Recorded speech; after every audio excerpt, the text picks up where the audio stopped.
இலக்கிய சீரியலில் கௌதம் இப்போதைக்கு குற்றவாளி இல்லைன்னு சொல்லியிருக்காங்க. ஆனால் அதுக்காக அவர் நிரபராதின்னு அறிவிக்க முடியாது. ஏன்னா கார்த்திக் இன்னும் கிடைக்கல. கார்த்திக் கடைசியாக அமைச்ச வீடியோவில் கௌதம் தான் தன்னை கடத்தியிருக்காரு அப்படின்னு கார்த்தி ரொம்ப தெளிவாக சொல்லியிருக்காங்க. அதனால் அந்த கார்த்தியை கடத்திருக்கிறன்னு சொல்லி நீங்கள் ஒரு ஃபோட்டோ காட்டியிருக்கீங்க இல்லையா, அதில் இருக்கிறவனை கண்டுபிடிச்சி அவன்கிட்ட விசாரித்தா உண்மை என்னன்னு தெரியும்.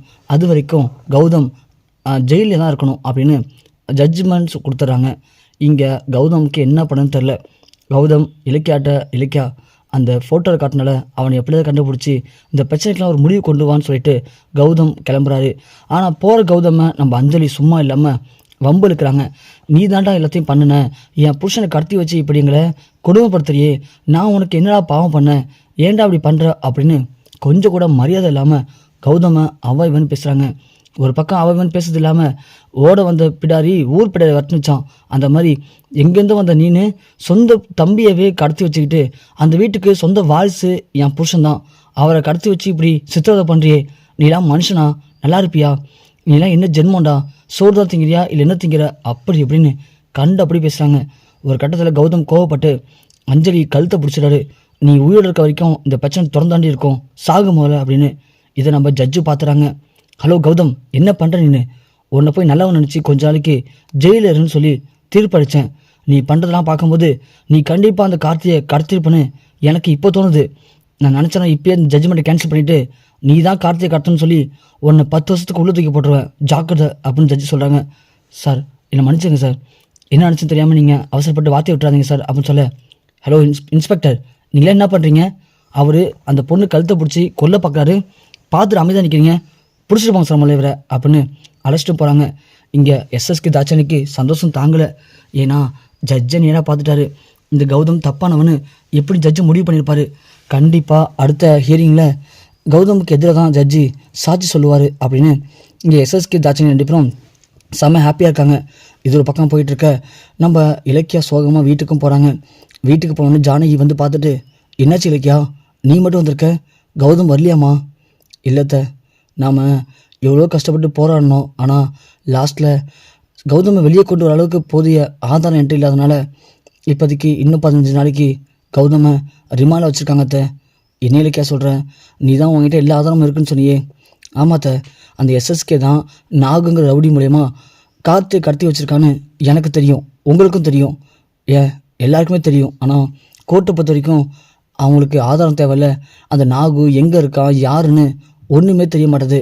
அந்த நாகு கண்டுபிடிச்சா மட்டும்தான் நாம் அவன் மூலிமா இதெல்லாம் பண்ணுறது யார், எதுக்காக கௌதம் பேர் சொல்கிறீங்க, உங்களை உண்மையாகவே கார்த்தியை கடத்திக்க சொன்னது அந்த எஸ்எஸ்கே தான் அப்படின்னு அவன் வந்து ஒரு வாக்குமூலம் கொடுத்தா போதும், கண்டிப்பாக அந்த எஸ்எஸ்கே உள்ளே போயிடுவான்.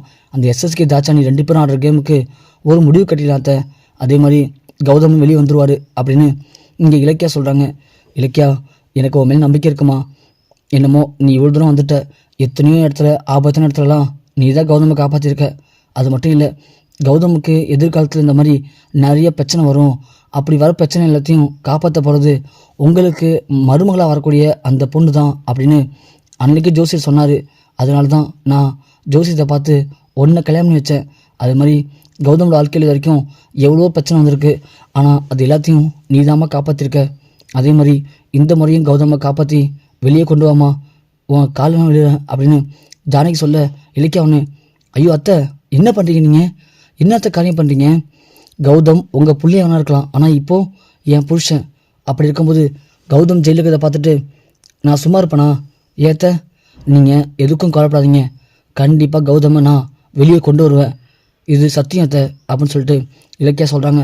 இந்த பக்கம் பார்த்தா வீட்டுக்கு போனதும் நம்ம அஞ்சலி, ஏன்ப்பா எனக்கு ஒரு சந்தேகம் மட்டும் இருக்குது, அந்த இலக்கியா ஏதோ ஒரு ஃபோட்டோவை கொண்டு வந்து ஜட்ஜிட்ட காட்டினால அந்த ஃபோட்டோவில் யார் இருப்பா, யார் அப்படி கடத்திருக்கான்னு சொல்லி அவர் ஃபோட்டோ காட்டினா, ஜட்ஜு அந்த ஃபோட்டோவை பார்த்துட்டு சரின்னு சொல்லிட்டாரு. ஒருவேளை அந்த கௌதம் கடத்தாமல் இருப்பான கார்த்தியை, என்னவா பேசுகிற, என்ன சொல்லி பேசுகிற நீ, அந்த இலக்கியா ஒன்று நல்லாவே பைனஸ் பண்ணுறா, அதே மாதிரி தான் ஜட்ஜையும் பைனஸ் பண்ணியிருக்கா, கட்டின பொண்டாட்டி ஒன்றையே பார்த்தியா, அப்படி இல்லை நம்ப வைக்கிறானா, ஜட்ஜு நம்ப வைக்க மாட்டா, இது எல்லாமே இலக்கியாவுடைய திட்டமிட்ட செயல்மா, அதை போய் நீ நம்புகிற. இங்கே போகிற அஞ்சலி, ஒன்று மட்டும் நல்லா புரிஞ்சுக்கோ, அந்த இலக்கியா நான் நினைக்கிற மாதிரி சாதாரண ஆள் கிடையாது. அவள் கௌதம் கூட சேர்ந்து ரொம்ப தெளிவாக பிளான் பண்ணி தான் கார்த்தியை இப்போ கடத்தி வச்சுருக்காங்க. இருந்தாலும் அந்த இடத்துல கோர்ட்டில் எதையாவது சொல்லி குழப்பி விடணும் அப்படின்னு தான் ஒரு ஃபோட்டோவை காட்டி அவன் தான் கார்த்தியை கடத்திருக்கான், இதுக்கும் கௌதமுக்கும் சம்மந்தம் இல்லைன்னு சொல்கிறாங்க. போகிற பக்கம் பார்த்தா ஒரு கட்டத்துக்கு மேலே முடியாதுன்னு தெரியும் போது அந்த ஃபோட்டோவில் காட்டின ஆளை சிக்க வச்சுட்டு இந்த கௌதமை வெளியே கொண்டு வந்தலாம் அப்படின்னு கூட அந்த இலக்கியா பிளான் பண்ணலாம். நீ என்னமோ அது எல்லாத்தையும் உண்மைன்னு நினச்சி நம்புகிற. உன்ன மாதிரி முட்டாளாக இருந்தோன்னு வச்சுக்கேன், கண்டிப்பாக கார்த்தியை காப்பாற்ற முடியாது. அது மட்டும் இல்லாமல் என்னுடைய பொருள்னு சொல்கிறதுக்கே உனக்கு தகுதி இல்லாமல் போயிடும் அப்படின்னு சொல்ல அஞ்சலி ஒன்று, ஐயோ அப்பா நான் அப்படி சொல்லப்பா, இருந்தாலும் அந்த இலக்கியா காட்டினாலியா அதை வச்சு கேட்டப்பா. இங்கே போய் அஞ்சலி, நல்லா அவனை புரிஞ்சுக்கோ, அந்த கௌதம் தான் சொத்துக்காக டெல்லி போகணுன்னு நினச்ச உன் புருஷனை கடத்திட்டு வந்து வச்சுருக்கான். இப்போது நம்ம கார்த்தி எப்படி இருக்கான்னு தெரியாது. லாஸ்ட்டாக பேசினப்போ கூட கௌதம் என்னை போட்டு சித்தவதை பண்ணுறான்னு கார்த்திலாம் சொன்னான்ட்ட ஃபோனில். ஆமாப்பா. அப்போது கார்த்தி போய் சொல்கிறானா? சொல்லுமா. இல்லைப்பா, கார்த்தி போய் சொல்ல மாட்டார், அவரை பற்றி எனக்கு தெரியும்.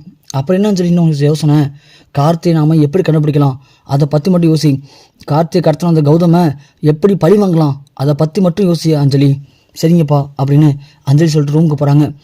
தாட்சாயணி ஒன்று, எஸ்எஸ்கே அஞ்சலின்னா இப்படி யோசிக்கிறா?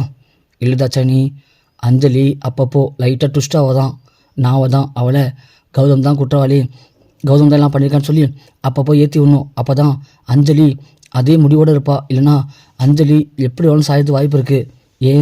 அஞ்சலி பற்றி ஒன்று தெரியாதா? அவளால் சொந்தமாக யோசிக்க தெரியாது. சொந்தமாக யோசிச்சா அவையே நம்ம கூட சிறப்பறா. அதெல்லாம் நீ ஒன்றும் கலவிடாத தாட்சாயணி. எப்படி அந்த டெண்டரில் அந்த இலக்கியம் அவனை தோக்கடிச்சாலும் அதே மாதிரி இன்றைக்கி பார்த்தல கௌதம் நிரந்தரமாக ஜெயிலில் இருக்கணும் அப்படின்னு ஒரு சந்தர்ப்பம் வந்ததும் இலக்கியம் அப்படியே கண் கலங்கிட்டா.